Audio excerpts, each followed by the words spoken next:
السلام علیکم ناظرین، معمر قذافی ایک مرتبہ پھر حاضر ہے نئے دور کے پلیٹ فارم سے۔ ناظرین، آج ہمارے بڑی ہی پیاری گیسٹ ڈاکٹر محروب اوان صاحب ہمارے ساتھ موجود۔ السلام علیکم وعلیکم السلام۔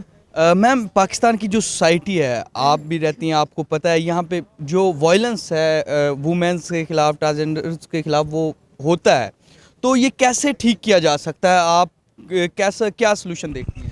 دیکھیں، وائلنس ہمیشہ طبقاتی ہوتا ہے۔ تشدد، ہم تشدد کو ایک طبقاتی انالیسس سے ماورا ہو کے نہیں دیکھ سکتے، ہم کلاس کی انالیسس سے ماورا ہو کے ان چیزوں کو نہیں دیکھ سکتے۔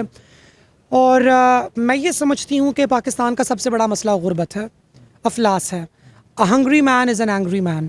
جب آپ کا روٹی کپڑا کا مسئلہ بھی چل رہا ہو، مکان کا مسئلہ بھی آپ کا چل رہا ہو، اور آپ کو ان تمام مسائل کی وجہ سے آپ ایک ذاتی انتشار کا شکار ہوں، جب آپ کو یہ لگ رہا ہو کہ میں اپنے پوٹینشیل کے اوپر پورا نہیں پڑھ پا رہا، تو آپ کو اپنے سے جو بھی فرد نیچے نظر آئے گا، جس کو آپ خود سے حقیر جانیں گے، آپ اس پہ اپنا تشدد نکالیں گے۔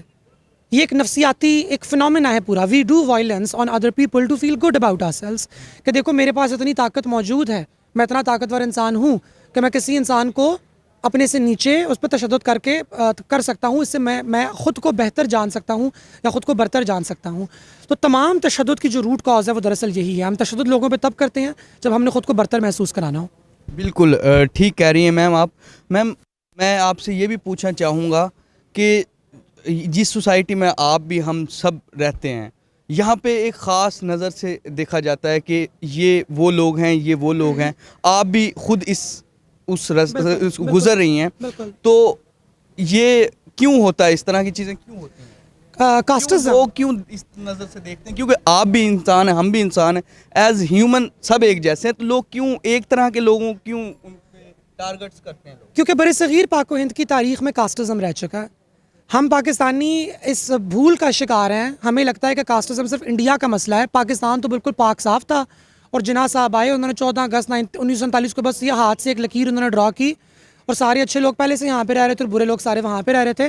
پاکستان کے اندر بھی شدید قسم کا کاسٹزم موجود ہے، طبقاتی نظام موجود ہے۔ آج سے 100 سال پہلے جو انسان گٹر صاف کر رہا تھا، آج بھی اسی انسان کی اولاد گٹر صاف کر رہی ہے۔ ہمارے ہاں پشتونخوا میں آپ چلے جائیں تو خانان کا کانسیپٹ ہے، پنجاب کے اندر آپ آ جائیں تو کمی کمین کا اور وڈیرے کا کانسیپٹ ہے، سندھ کے اندر چلے جائیں تو اور کانسیپٹ ہے، بلوچستان کے اندر اور کانسیپٹ ہے۔ کاسٹزم کرتا کیا ہے؟ اس بات کو سمجھنے کی ضرورت ہے۔ کاسٹزم بیسیکلی یہ کرتا ہے، وہ کہتے ہیں کہ کچھ یہ ہماری پاپولیشن ہے، اور ہماری پاپولیشن کے کچھ طبقات کا یہ کام ہے، کچھ کا یہ کام ہے، کچھ کا یہ کام ہے، اور ہر انسان نے اپنے طبقے کے اندر اپنے آپ کو ریپروڈیوس کرنا ہے۔ ڈاکٹر کا بیٹا ڈاکٹر بنے گا، وکیل کا بیٹا وکیل بنے گا، چپڑاسی کا بیٹا چپڑاسی بنے گا۔ ہماری یہ سوچ ہے، ہم لوگوں کو مختص کر دیتے ہیں کسی قسم کے پیشے کے ساتھ۔ تو خواجہ سرافراز کو جیسے ہم لوگوں نے مختص کر دیا جسم فروشی کے ساتھ یا بھیک مانگنے کے ساتھ، تو ایکسپیکٹ ان سے یہ کیا جاتا ہے کہ اپنے آگے چل کے بھی آپ لوگوں نے یہی کام کرنا ہے۔ تو اگر ہم پاکستان کے اندر انسانیت کی بات کرنا چاہتے ہیں، اگر ہم چاہتے ہیں کہ ہم human beings are all equal کی بات کے اوپر اگر ہم لوگ آئیں، تو ہمیں سب سے پہلے اس بات کو اکنالج کرنا ہوگا کہ ہمارے ہاں آج بھی کاسٹزم موجود ہے۔ اگر ہمارے ہاں آج کاسٹزم نہ ہوتا تو انٹر کاسٹ میرجز کے اوپر لوگوں کو اتنا مسئلہ نہ ہوتا، اور ہمیں اس چیز کو ختم کرنے کی ضرورت ہے۔ بالکل جی۔ تو ناظرین، ڈاکٹر محروب اوان صاحب ہمارے ساتھ نیا دور پہ موجود تھی۔ فی الحال کے لیے مجھے اور میری گیسٹ کو اجازت دیجیے۔ خدا حافظ۔